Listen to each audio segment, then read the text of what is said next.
बहनों और भाइयों, मैं हूं आपका होस्ट जटाशंकर पंडित जी। आज इस एपिसोड में रामचरितमानस के बालकांड में रामरूप में जीव मात्र की वंदना की दोहा, जड़ चेतन जग जीव जत सकल राममय जानी। बंधु सबके पद कमल सदा जोरी जुग पानी की व्याख्या की जाएगी। चलिए शुरू करते हैं। जड़ और चेतन की परिभाषा। भक्ति और अध्यात्म के क्षेत्र में जड़ और चेतन शब्दों का विशेष महत्व है। जड़ का अर्थ है निर्जीव, जो कि वे वस्तुएं हैं जो अपने अंदर किसी प्रकार की जीवन शक्ति या चेतना नहीं रखती। उदाहरण के लिए पत्थर, मिट्टी और धातुएं जड़ की श्रेणी में आती हैं। ये वस्तुएं आकार, प्रकार और गुणों में भिन्न हो सकती हैं, लेकिन इनमें कोई मानसिकता या भावना नहीं होती। जड़ की स्थिरता और अपरिवर्तनीयता इसे एक निश्चित स्थान पर सीमित करती है। इसी प्रकार जड़ तत्व ब्रह्मांड के भौतिक और स्थूल पहलू का प्रतिनिधित्व करते हैं। इसके विपरीत चेतन का संबंध उन जीवों से है जो जीवन एवं जागरूकता के विभिन्न स्तरों पर मौजूद हैं। चेतन तत्व जीवन के अनुभव, मानसिकता और भावनाओं की क्षमता को इंगित करता है। यह उन प्राणियों को शामिल करता है जो सोचने, महसूस करने और प्रतिक्रिया देने की शक्ति रखते हैं। चेतनता के कारण जीव प्रगति कर सकते हैं, अपने पर्यावरण के साथ बातचीत कर सकते हैं और आत्म परिष्कार की ओर अग्रसर हो सकते हैं। यह जीवित प्राणी भगवान के स्वरूप की प्रतिध्वनि है, जैसे कि मानव, पशु और पक्षी। जड़ और चेतन का सामंजस्य केवल भौतिक और आध्यात्मिक अनुभव को समझने का एक माध्यम है। जब हम इन दोनों को एक साथ रखते हैं तो हम समझते हैं कि भगवान राम की सर्वव्यापीता को स्वीकारने का मार्ग खुलता है। जड़ और चेतन का यह संबंध मानवता को यह समझने में मदद करता है कि हम किस प्रकार जीवन के विभिन्न पहलुओं में संतुलन बना सकते हैं। इस प्रकार परिभाषा के अध्ययन से तात्कालिकता और स्थायित्व का मेल मानव अनुभव के गहरे आयामों में छिपा है। राममयता का अर्थ। राममयता एक ऐसी अवधारणा है जो भगवान राम की दिव्यता और उनके गुणों का प्रदर्शन करती है। यह केवल एक धार्मिक विचार नहीं है, बल्कि यह जीवन के सभी पहलुओं में सामंजस्य और एकता की भावना का प्रतीक है। भगवान राम को भारतीय संस्कृति में आदर्श पुरुष और धर्म के प्रतीक के रूप में देखा जाता है। उनकी कथा न केवल धार्मिक ग्रंथों में वर्णित है, बल्कि भारतीय समाज के मूल में भी व्याप्त है। जब हम राममयता की बात करते हैं तो इसका तात्पर्य भगवान राम की अनुपम चरित्र, उच्च आदर्श और सच्चाई के प्रति निष्ठा से है। राममयता की व्यापकता यह दर्शाती है कि सभी जीवों में भगवान राम का अंश विद्यमान है।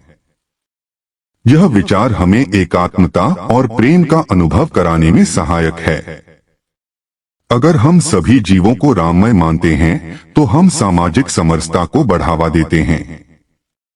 यह धारणा हमें सिखाती है कि समाज में हर व्यक्ति की आत्मा में भगवान राम का निवास है, जिससे हम सबके बीच पारस्परिक सम्मान और सहिष्णुता का भाव बढ़ता है।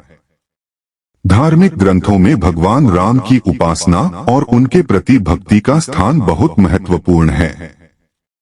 रामायण और अन्य शास्त्रों में भगवान राम के जीवन, उनके संघर्षों और उनके सिद्धांतों का विस्तार से वर्णन मिलता है। इस प्रकार राममयता केवल एक धार्मिक भावना नहीं है, बल्कि यह जीवजगत के प्रति हमारी दृष्टि को विस्तृत करने का एक माध्यम भी है।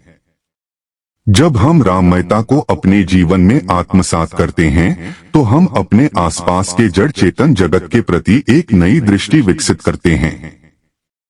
इस दृष्टि के माध्यम से हम पूजन और वंदना का सामंजस्य की भावना को प्रबल करते हैं। पूजन और वंदना का विशेष स्थान है, जो न केवल व्यक्तिगत साधना का एक महत्वपूर्ण हिस्सा है, बल्कि यह संपूर्ण सृष्टि के प्रति एक श्रद्धांजलि भी है।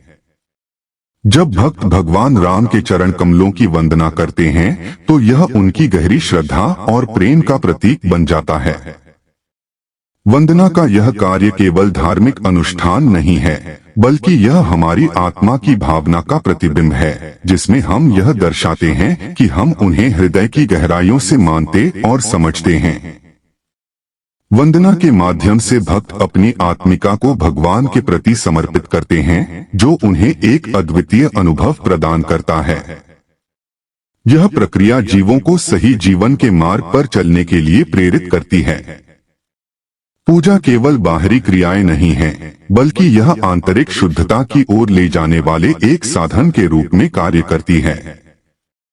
विभिन्न पूजा विधियों में भिन्नता के बावजूद उनका मूल उद्देश्य आत्मज्ञान और भक्ति की प्राप्ति है। पूजन के विभिन्न रूप न केवल भक्त के मन के आध्यात्मिक उत्थान में मदद करते हैं, बल्कि यह सभी जीवों के प्रति प्रेम और समर्पण की भावना को भी जागृत करते हैं। जब भक्त भगवान की मूर्तियों या चित्रों की पूजा करते हैं, तो यह किसी विशेष देवता के प्रति उनके समर्पण का प्रतीक है। इसी तरह जब हम वंदना करते हैं, तो यह दर्शाता है कि हम उन सभी जीवों को भी मानते हैं जो भगवान राम के स्वरूप में प्रकट होते हैं। इस प्रकार पूजन और वंदना केवल धार्मिक क्रियाएं नहीं, बल्कि आत्मिक उन्नति और प्रेम का अनुभव करने के लिए एक पवित्र मार्ग है। यह न केवल भक्त की धार्मिकता को दर्शाता है, बल्कि हमें जीवन के महत्वपूर्ण मूल्यों को समझने में भी मदद करता है। एकता और समर्पण का संदेश।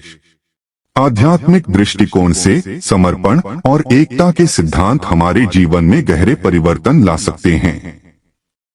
जब हम जड़ और चेतन को एक समान मानते हैं, तब यह हमें समझाता है कि सभी जीवों में एक दिव्य तत्व है।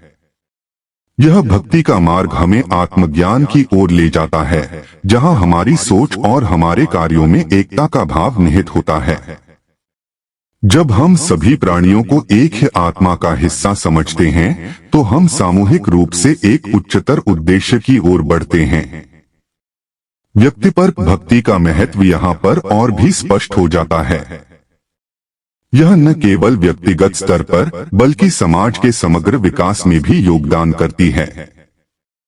जब हम अपने चारों ओर के जीवों के प्रति समर्पित होते हैं, तो यह संवेदनशीलता हमारी अंदरूनी सोच को बदल देती है। इस तरह हम केवल अपने लाभ के लिए नहीं, बल्कि समग्र कल्याण के लिए प्रयास करते हैं। यह एकता मत को मजबूत बनाकर हमें एक साझा दृष्टिकोण प्रदान करती है। इसके अलावा हमारे समर्पण के द्वारा दूसरों के प्रति आभार प्रकट करना भी आवश्यक है। हर जीव, चाहे वह जड़ हो या चेतन, हमारे अस्तित्व का अभिन्न हिस्सा है। जब हम उनके प्रति आभार व्यक्त करते हैं, तो हम वास्तविकता में अपनी चेतना को विस्तारित करते हैं। यह समर्पण हमारे संबंधों में नवीकरण और सुधार लाता है और हमें एक गहरी एकता का अनुभव कराता है। हमारी भक्ति और समर्पण जब एकीकृत होते हैं, तब हम एक सशक्त समाज की दिशा में कदम बढ़ाते हैं, जहां सभी जीव एक दूसरे से जुड़े हुए हैं। आज का एपिसोड यहीं समाप्त करते हैं। अगले एपिसोड में अगली व्याख्या के साथ उपस्थित होंगे। यदि यह व्याख्या आपके हृदय को कहीं स्पर्श कर जाए, तो आभार रूप में आप इसे शेयर और लाइक करना बिल्कुल भी न भूलें। इस भगवत कार्य को जन जन तक पहुंचाने में हमारा सहयोग करें। धन्यवाद। इसी आशा के साथ आपसे विदा लेता हूं। जय जय सीताराम।